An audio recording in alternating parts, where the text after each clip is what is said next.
If you guys don't know Fletcher Magee, you should watch some highlights of him. Great shooter. He does what I talked about in a drill called the bad pass drill.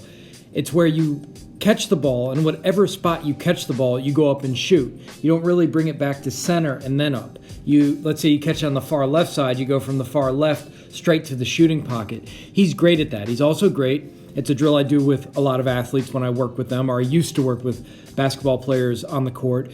To be able to shoot with your feet set in different ways. It throws the defense off, it's a quick release, and it's fun to play that way, actually. You feel more athletic. He also doesn't step into his shots a lot of the times. It's a jump stop and straight up. So really tough on the legs, got to have strong legs to do it, but highly effective. Now against Kentucky, Fletcher Magee, who broke the record, beat Steph Curry's record for most threes in NCAA history, went 0 for 12 from 3. I posted on Instagram what Fletcher Magee said. He said, I let my team down. And he was really bummed out because he thought, God, if I had just made 3 threes out of 12, we would have won the game against Kentucky. And I read the headline on ESPN and it said, Fletcher Magee shut down by Kentucky. And I thought, we got to be careful with that. I don't think Fletcher Magee was shut down. I think he just missed. Now, sometimes we miss because we overtry. I honestly think that if you could take a poll of all the bad games that every great player has had, and then you ask them, why do you think you played bad? A lot of times they'll say it's just a mystery. I was off. It was just a bad day. Hard to put a finger on it. Most of the other occurrences of bad games would be from putting too much pressure on yourself. And maybe in that game, Fletcher put too much pressure on himself. And it's not always conscious. He may deny it. It was a big stage. It was a chance for him to really make his name a household name like Steph Curry had done with Davidson when he got hot and LeBron was coming to his games. It was a chance to put his name on the map. And that was probably in the back of his mind. And if it was in the back of his mind at all, an expectation like that, a desire like that, puts undue pressure on you most of the time.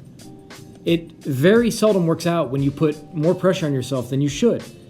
And it's weird because you may not feel it. It's just there. And that's where mental training comes in, because through mental training, you start to approach every single game the same way.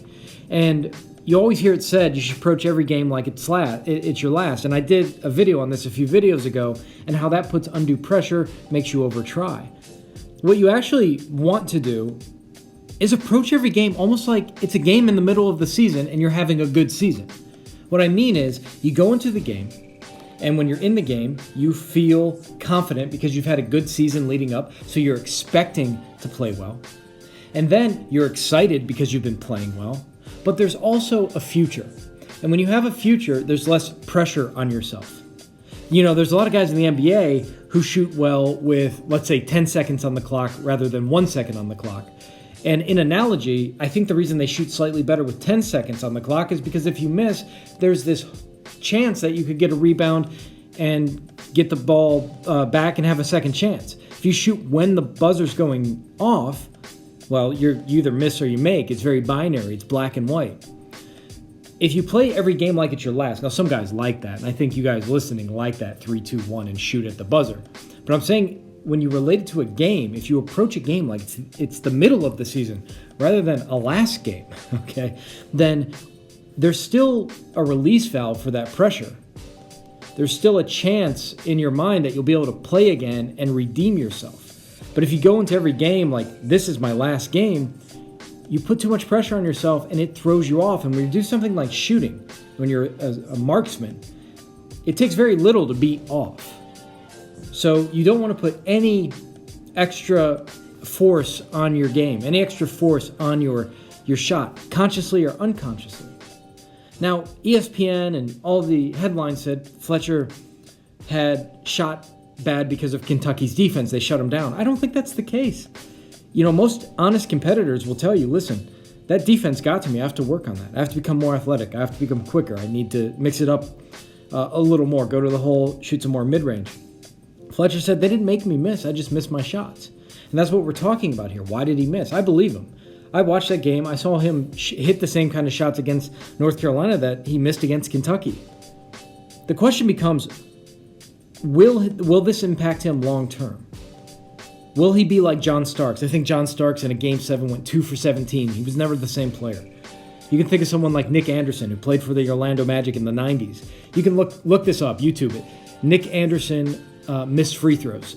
And he missed these free throws in crunch time, 4 of them, and he never really recovered psychologically. He lost his confidence. Fletcher, I don't think is going to have that problem. Why? Because he kept shooting. I've talked about this constantly in my programs and on these videos, and it's a quote from Kobe. He saw Darren Williams, maybe in 2005 or something, who knows, went 0 for 9 in a playoff game. And Kobe said, if you went 0 for 9, you beat yourself. I'd rather you go 0 for 30. At least 0 for 30, you never gave up on yourself. And you know what? Fletcher never gave up. He kept shooting. He even had a chance at the end to tie it, tie it or maybe even take the lead, and he missed. I love the fact he kept shooting. And some guys were saying, you should pass when you're missing that much. I don't think you should when you're the reason your team is in that tournament to begin with, or at least the main reason. And 2, why at any moment this guy could hit 6 threes in a row. The game could go into overtime. He could get hot. What would my advice be to him if he's missing like that? To replace each miss with a swish. Make sure you're checking your body language and keep saying to yourself, I'm always in the zone. I'm always in fire. I'm always on fire. I'm always in the zone. I'm always on fire. You keep saying that to yourself, and eventually you find yourself in the zone and you find yourself on fire. It happens all the time. You keep the belief, and eventually your game catches up to that belief, even if you're missing. I don't think he's going to have, it's not going to be a game that defines him. I know he wanted to impress the scouts. He was thinking, again, probably in the back of his mind, here's my chance. I broke Steph Curry's record. I remember when Davidson was in the NCAA tournament, Curry really made his name. I'm going to go out there and make my name. I'm going to possibly become a lottery pick. I'm sure these thoughts were in his mind. Maybe people around him were saying that. And he was approaching that game and putting a little bit too much pressure on that game. This is just a guess. I don't know. Maybe he didn't. Even if he doesn't think he did, I believe it was probably unconsciously in his mind. You break the NCAA record, you're beating Steph Curry, and Steph Curry made his name in the NCAA tournament, you're probably going to feel that this is your chance to do the same thing. But he's kicking himself right now. He's hurting. You've lost a big game like that. You know what it's like. It's not fun. He's probably sick to his stomach. But if I know anything about this kid just from the quotes, I bet you the next day he was in the gym. I bet you anything that dude was in the gym getting shots up. And that's what you have to do. I made a video after I had a really bad game. And look, I don't even play competitively anymore. It was a dumb, meaningless game against horrible competition. And we lost. We lost, and I played horrible. And afterwards, I felt sick to my stomach. But that night, I was really out of shape. That night, I went for a long bike ride. I got in shape. Like, as soon as you have that bad game, the thing you need to do is get back in the gym. You need to check your body language. You need to replay the game in your mind and see it going well. Start to erase the bad memories. There's a drill in the Basketball Brain program called the circus drill, and we scramble the memory so you can get rid of the bad feelings around it that come with that humiliation, that sickness, that you just don't want to see anybody. You feel humiliated. And you can see the root of humility, I believe, comes from the root soil or ground or something like that. And you want to kind of bury yourself in the ground. If you're humble, you bow to the ground. But humiliation to me is like you just want to bury yourself in the ground. You don't want anyone to see you. And I know he's feeling that. Any competitor does. And he'll be back. And I hope he plays professional. I think he can.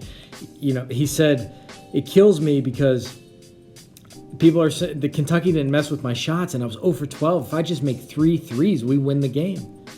That's all I had to do. It's funny how when you lose, you start doing the math. You look at your stats and you start thinking, God, if I had a few more rebounds, we had made 5 more free throws, different game. But that's sports. That's why we play. We put ourselves on the line. We see what we're made of.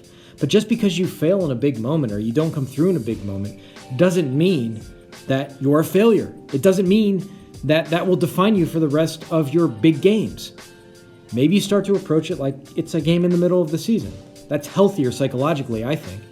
And then if you want to take a little bit of the pressure from a big championship game, just a little bit, and siphon it off. Jordan used to siphon off from the playoffs. It's the playoffs. It was a different mindset. I think that's okay. But it might be healthier to think about it like the middle of the season. And you may even want to mix in The feeling of it being your first game. Play every game like it's your first game. Have some excitement. In Zen, they call it the beginner's mind. Just go in and be prepared for anything. And be willing to adjust. And don't be so hard on yourself. If it's your first game, you're not going to be as hard on yourself. I would also tell Fletcher, and I tell you if you have a bad game or things don't go your way, is immediately write down 5 things you did well. Number 1, if I was Fletcher, I would write, the best thing I did tonight, number 1, I never gave up. That's big. A lot of guys, man, they miss 5-6 shots by halftime. They've checked out. Fletcher didn't check out. Second thing I did right, I took the shots I normally take. Okay, I didn't force anything. Watch his highlight reel. Those are the shots he normally takes. Third, I was there for my teammates. I was hustling on defense. And then, after you rate 5, 6, 7 things you did great, list 2 things you need to work on. Now, maybe there's not a lot as far as offense he needs to work on. He just had an off game. But if I were him, I'd start to study how can I approach those high-pressure games the same way I approach a low-pressure game. How can I keep that same mindset? Because as we all know, again, that when you're a competitor, Game 7 of the NBA Finals or playing 21 in the driveway against your friends, it's the same mindset if you're a killer, right? It's the same mindset. There's no other way to behave. The difference is in those big games, you add an element of narrative to it. You don't have to do that. You can just approach every single game like it's a game in the middle of the season. And that will be good enough to keep you consistent and keep you playing hard. And once more, if you want to siphon off a little bit of the pressure for it to feed you, that's good as well. But my last point is, there's no such thing as pressure. It's all in our minds. You can't go out into the world with a vial or a tube and collect any pressure. It doesn't exist like that. It's all in your thinking. It's all in your feeling. The tricky part, of course, is some of it is unconscious. Some of it's unconscious. And the way we start to deal with that unconscious pressure is we visualize the game before we play it. So when the mind gets there, it feels like it's already been there before. We're basically tricking the mind with mental training.